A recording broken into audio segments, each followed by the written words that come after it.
au sein de la maison de la presse que vous pouvez délivrer, que vous pouvez faire du bon résultat. Donc félicitations à vous, félicitations aussi à cette personne que vous accompagnez, M. Sambou Biagui, que je connais très bien, pour avoir participé avec lui, partagé avec lui des moments assez difficiles et critiques. Je voudrais aussi remercier mes collègues. Certainement, au même titre que vous-même, nous sommes en train de bâtir une équipe à la Caisse des dépôts et consignations. Caisse des dépôts que je connais pour y avoir passé 14 ans de ma vie.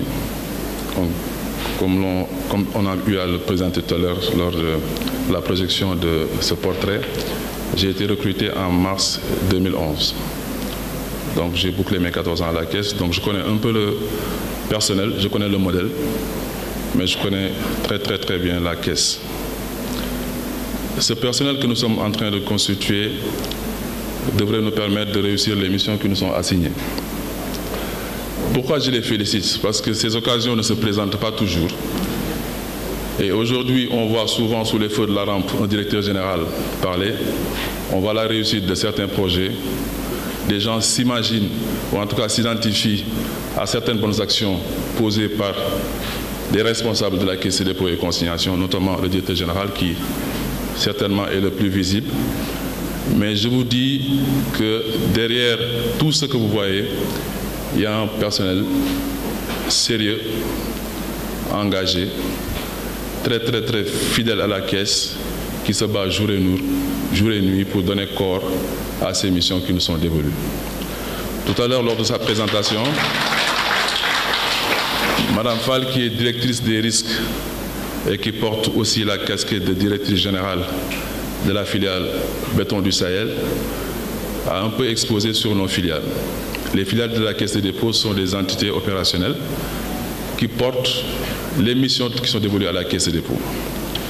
Cette politique de filialisation est venue avec la loi 2017-32 du 15 juillet 2017 qui autorise la CDC à se filialiser. Donc aujourd'hui, tout ce qui est ingénierie, tout ce qui est promotion et construction de logements sociaux et de standing, tout ce qui est projet structurant, tout ce qui porte sur le volet numérique, tout ce qui porte sur les mines et géologie, sont entièrement prises en charge par ces filiales de la Caisse des dépôts et consignations. Je remercie donc ces directeurs généraux qui portent, au même titre que moi-même, ces missions qui nous sont dévolues, mais l'ensemble des cadres et responsables de tout le groupe Caisse des dépôts et consignations. Nous avons voulu, après notre nomination, travailler à asseoir un groupe. Parce que, comme l'a exposé tout à l'heure Mme Fall, vous savez que nous avons des filiales, mais aussi nous avons un portefeuille assez important. Et je crois que l'exemple le plus patent porterait à dire que Air Sénégal, la compagnie nationale, appartient à la Caisse des dépôts et consignations. Et pour ce faire, et pour simplement aussi pouvoir apprécier de l'importance d'une machine comme la Caisse des dépôts et consignations, c'est un seul courrier qui a été adressé à la Caisse des dépôts et consignations pour demander la création de la compagnie nationale. Et la CDC, à l'époque, je crois que c'était en 2016, avait mobilisé 23 milliards pour créer Air Sénégal. Mais je crois qu'il me faut préciser aussi que depuis sa création, Air Sénégal est dans le portefeuille du ministère des Infrastructures. Donc ce n'est pas nous-mêmes qui gérons Air Sénégal, même si nous l'avons créé.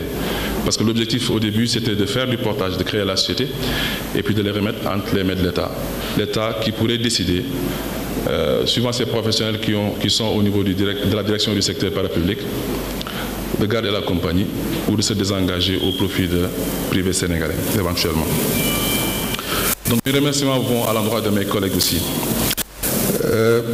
Je voulais parler de M. Sambou Biagui très rapidement, une personne que je connais, que j'ai fréquentée, parce que vous savez, on peut apprécier de la valeur d'une personne dans les moments critiques, dans les moments durs.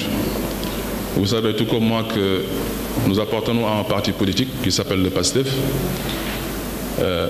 Ces 2 ou 3 dernières années ont été très difficiles pour tout le monde, pour le peuple sénégalais en particulier, mais nous aussi avons quelque part subi des choses qui n'étaient pas forcément les plus faciles. M. Sambou Biagui, pour sa part, en a subi comme tout le monde.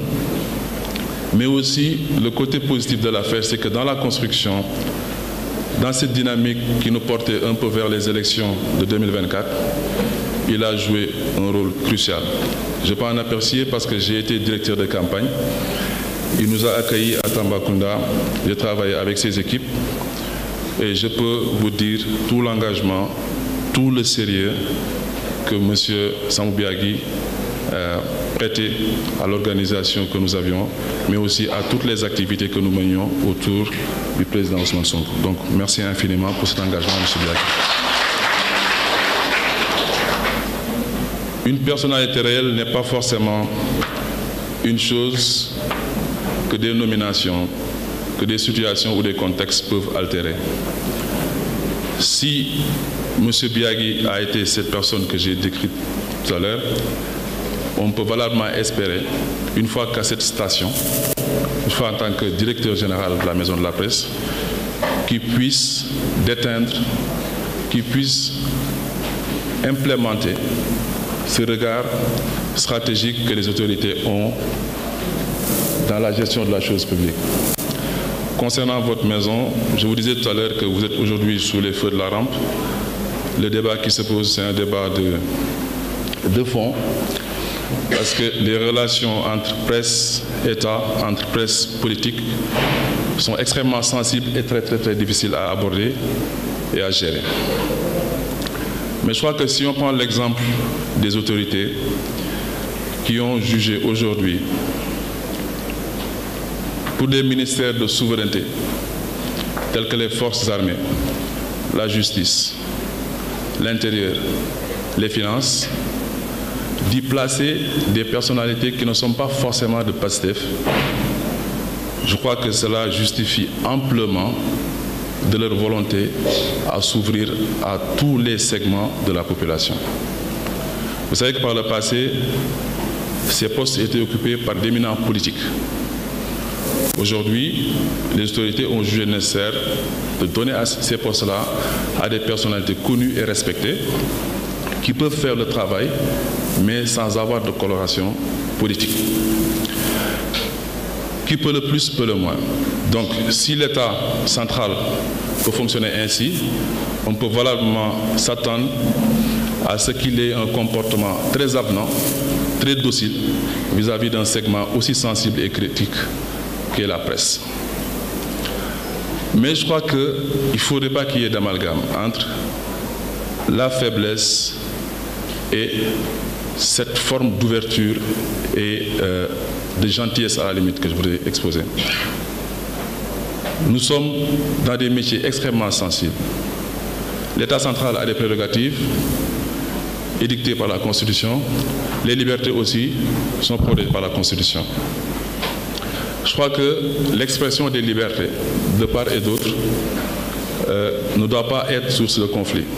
Parce que je crois que, en bonne intelligence, on devrait tous pouvoir exprimer sa liberté, mais en respectant les libertés des autres, qui ne sont pas forcément antagonistes. Je crois que la responsabilité voudrait qu'entre des vis-à-vis, presse politique, presse, administration, qu'on n'oublie pas qu'il y a le grand public. Le mot que nos enfants ont entendu le plus ces années passées, c'est le viol. C'est un mot très lourd, un mot très chargé. Et je crois que nous devrons gagner tous, en tant que responsables qui partageons cet espace public, à un peu apaiser le climat social, parce qu'on y a un rôle important à jouer, la presse a un rôle crucial à y jouer.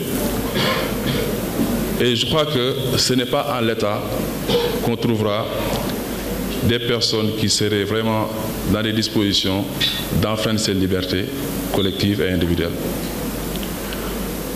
En collaborant avec l'État, notamment avec l'administration centrale, je crois que la presse n'en serait que plus valorisée. La Maison de la Presse, qui aujourd'hui centralise toutes ces organisations qui sont listées, peut jouer un grand rôle dans cette affaire. moi-même, pour peut-être pour avoir bénéficié un peu d'une situation, je peux quand même en dire quelque chose. Je connais la nature des relations entre PASTEF et la presse. Parce que des années durant, je crois qu'on a subi des choses extraordinaires. Il y a beaucoup d'informations qui ont été données sur les leaders de PASTEF, sur PASTEF même. Je crois qu'à la veille des élections en 2019, beaucoup d'informations avaient été sorties et tout le monde a pu voir que après vérification, il n'en était absolument rien.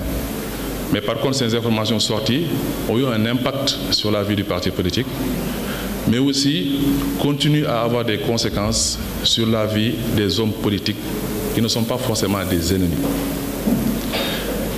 Les médias, les vidéos qui sont enregistrées, les audios qui sont enregistrés, les messages diffusés sont des choses qui vont rester pour la postérité. Je crois que accuser quelqu'un de choses aussi graves, choses qui sont balayées par une justice, ne peut pas aujourd'hui être amené sur la place publique et surtout accepter, il n'est pas acceptable qu'on en fasse la promotion. Je crois qu'il y a une sensibilité, je crois qu'il y a un point d'attention à observer de ce côté. Loin de moi l'idée d'essayer de donner des leçons de morale parce que nous-mêmes, nous sommes des personnes à tempérament et il nous arrive voilà, de nous comporter d'une certaine manière. Mais je crois qu'il est question que l'on prenne conscience de ce qui est en train de se passer. Je crois qu'on ne peut pas se dresser contre la personne qui est détenteur de la puissance publique, détenteur de la violence légitime, même si elle est confiée. La presse est un acteur majeur du développement économique et social du Sénégal. Je crois qu'aujourd'hui, il serait très important que des initiatives soient portées par votre organisation et que vous-même puissiez entamer les relations avec les autorités. Et je crois que les autorités ne sont pas fermées à cet avis-là. Je crois que vous pouvez être de bons relais entre les professionnels de la presse et les acteurs politiques, entre les professionnels de la presse et les responsables qui sont nommés dans différentes administrations. C'est une petite parenthèse. Je voudrais aussi très rapidement aborder des relations qui me semblent importantes à exposer. J'ai eu l'avantage d'avoir été nommé par le président Ousmane Sonko dans son cabinet, il y a de cela 6 ans. Nous avons cheminé ensemble, c'est quelqu'un avec qui nous travaillons. Et je crois que, sans me vanter, je fais partie de ses proches collaborateurs.